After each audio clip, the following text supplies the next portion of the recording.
Like I said Friday, I think lefties and more centrist Democrats will be of two different minds about this. If you're a progressive, as Sherrod Brown is, then sure, haul Hunter Biden in there. Who cares? If that's the price of forcing meaningful prosecution witnesses like John Bolton or Mick Mulvaney to testify, so be it. And if Hunter ends up hurting Dino favorite Joe Biden via his testimony, maybe that'll redound to Bernie Sanders' advantage in the primaries.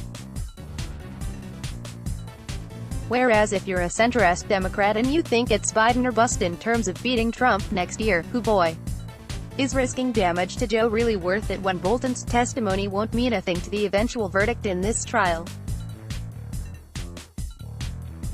It'll be fascinating watching lefties and establishmentarians tussle over this question in the next week or so. Watch Brown, then read on Democratic Sen. Sherrod Brown says he would be fine with Republicans calling Hunter Biden to testify. We take a position that we want to hear from witnesses. I understand both sides get to call witnesses. I think many Republicans think that's a distraction. John Roberts has the first say, he reminded CBS, Margaret Brennan. So, you're saying no way would Hunter Biden ever be called to testify? Rep. Nadler, well, I'm saying that Hunter Biden has no knowledge of the accusations against the president. Did the president, as we said as the evidence shows that he did, betray his country by conspiring with a foreign country to try to rig the election? Hunter Biden has nothing to say about that.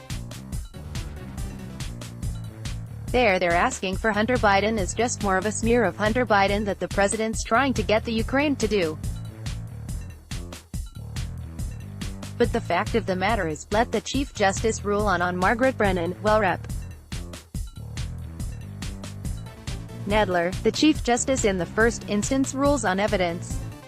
The Senate can overrule him. Margaret Brennan, yeah, Rep. Nadler, but no Chief Justice would think of admitting evidence that is not relevant. As I understand it, if Trump's team attempts to call Hunter Biden and House Democrats object on relevance grounds, Roberts could issue a ruling. Then McConnell could ask for a floor vote on whether to uphold Roberts's ruling. In the end, whatever 51 senators want to do is what'll be done. But Roberts's initial ruling could be influential, both in terms of public opinion and among Senate centrists like Susan Collins, whose votes will be decisive. If Roberts thinks Biden isn't relevant, that's a ready-made attack line for Democrats, the one guy at the trial who really is impartial opposed calling him. And although it's hard to believe a Collins or Cory Gardner would deny Trump the right to call Biden, if they're so inclined for whatever reason they could point to Roberts's opinion as cover. Who am I to contradict the Chief Justice on a point of law? I'm sure McConnell sees that coming, which is why I wonder if the rules they set for the trial on Tuesday will attempt to limit Roberts's power to issue those sorts of rulings. On any point of law, the Chief Justice shall invite the Senate to vote. If the Senate declines to vote, the Chief Justice may rule, something like that. McConnell doesn't want Roberts offering his opinion on matters like relevance if he can prevent it. Speaking of which, CBS asked John Cornyn this morning about another potential blockbuster witness in the case, Rudy Giuliani. Cornyn's answer made me laugh. That's a relationship that causes some of us to sort of scratch our heads, the Texas Republican said on CBS's Face the Nation, but I'd say he's not relevant to the articles and what the Senate is going to be asked to do, impeaching a president for the third time in American history for a non-crime over events that never occurred. There are good reasons not to want Rudy to testify.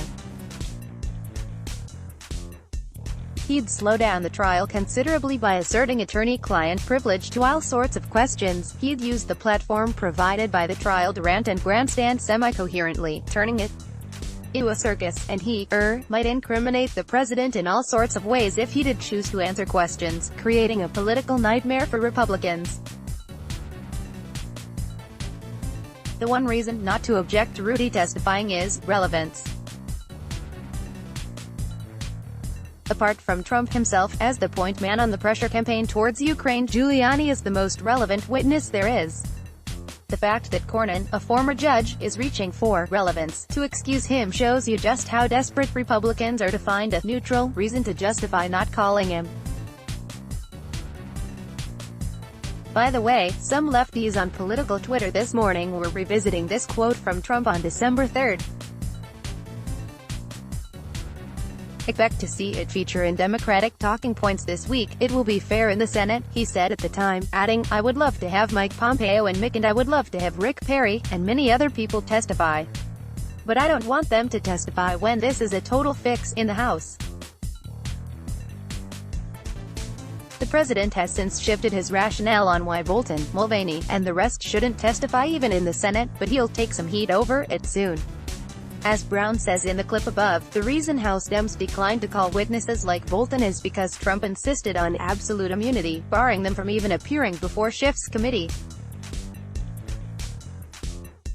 Now's the president's chance to free those witnesses to participate in a fair process led by Republicans. Here's Chris Wallace taking it to Dem impeachment manager Hakeem Jeffries on the timing here.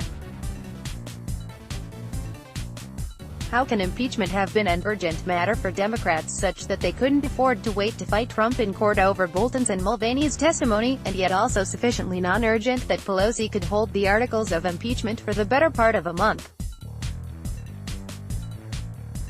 House impeachment manager Hakeem Jeffries, DNY, discusses the Democrats' case for calling witnesses during a Senate trial despite the House not calling them.